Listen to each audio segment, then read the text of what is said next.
Dillon Brooks.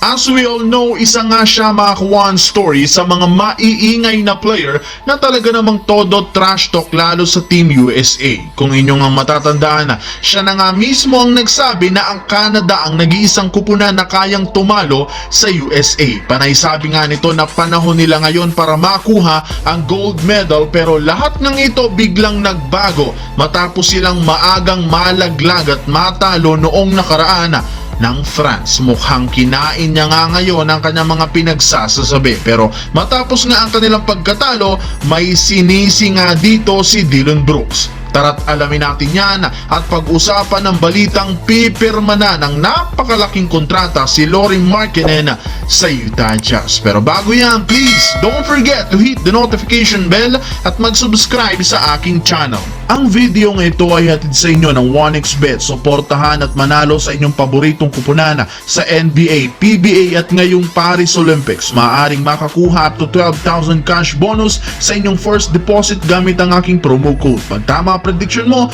panalo ka. Pindutin lamang ang link sa comment section at mag-register gamit ang iyong GCash account para makapag-cash in at cash out. Isang paalala, tumaya mga Juan stories ng responsable.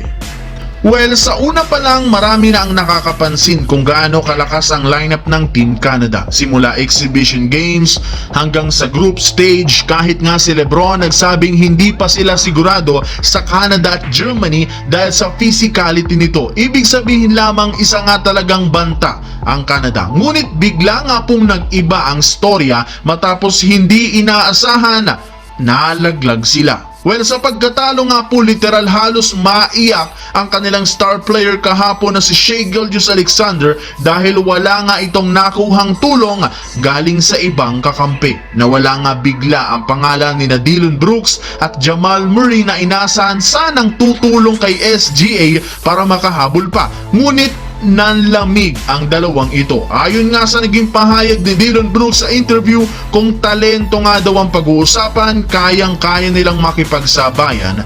Ngunit kung depensa, well, no question. Ito nga ngayon ang sinisisi ni Dillon Brooks. Basically, ayon sa sinabi nito, pinaka-problema nga daw nila ay ang perimeter defense. So technically, sinisisi niya ang halos lahat ng kanyang mga kakampi. Pero kung iisipin, sadyang nagsabay lang talaga silang nanlamig ni Jamal Murray kaya madali silang natambakan ng Team France. Samantala, bago pa man pumirma ng contract extension si Lauri Markkanen sa Utah Jazz, nilinaw na ng Golden State Warriors na hindi nila ito kukunin sa isang trade gamit si Brandon Podziemski. Sa katunayan, hindi man lang nila ito sinubukang i-offer sa Utah Jazz, mas ginusto nga po nilang ibigay sa Utah ang ibang player. Yes mga idol, kung meron man nga pong isang malalaro bukod kay Stephen Curry na nananatiling untouchable sa trade, eto nga walang iba kundi si Brandon Podziemski na pinaniniwalaan nila na eto nga daw ang kanilang guard of the future. Para nga sa inyong kalaman, nag-average nga si Podziemski